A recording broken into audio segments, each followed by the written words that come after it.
ये वाकया तकरीबन 2000 साल पहले का है, जब रूमी सल्तनत की हुकूमत थी। शहर अफसूस पर एक जालिम बादशाह दकियानूस हुक्मरान था। वो लोगों को बुतों की पूजा पर मजबूर करता था। जो शख्स भी एक अल्लाह की इबादत करता उसे बेदर्दी से कत्ल कर दिया जाता।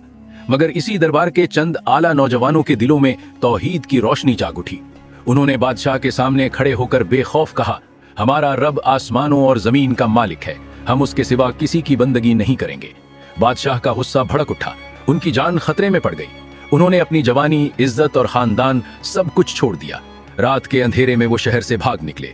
पीछे शाही फौज थी, आगे पहाड़ों का खतरनाक रास्ता।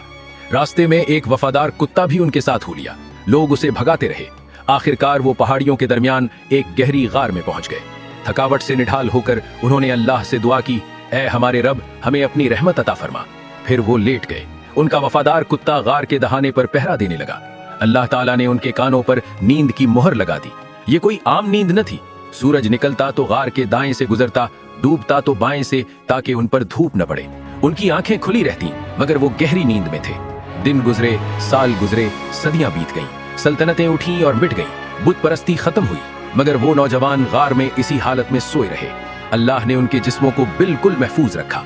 पूरे 309 साल बाद अल्लाह ने उन्हें जिंदा किया।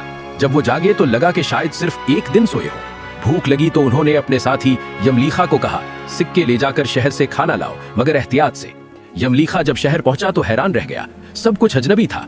लोगों के लिबास, बोलचाल, शहर की शक्ल सब बदल चुका था। जब उसने पुराना सिक्का दिया तो दुकानदार हैरान हो गया। लोग जमा हो गए, ये 300 साल पुराना सिक्का तुम्हें कहाँ मिला? यमलीखा ने कहा, ये कल का सिक्का है। तब हकीकत सामने आई। दकियानूस की जालिमाना सल्तनत खत्म हो चुकी थी। अब एक नेक मोमिन बादशाह की हुकूमत थी और तौहीद का पैगाम फैल चुका था। खबर बादशाह तक पहुंची। वो खुद गार की तरफ आया। असहाबे कहफ ने अपना पूरा किस्सा सुनाया। ये वाकया पूरी कौम के लिए अल्लाह की कुदरत का खुला मोजज़ा बन गया। सबक: असहाबे कहफ का ये मोजज़ा साबित करता है कि अल्लाह वक्त का भी मालिक है और मौत के बाद जिंदगी पर भी कादिर है।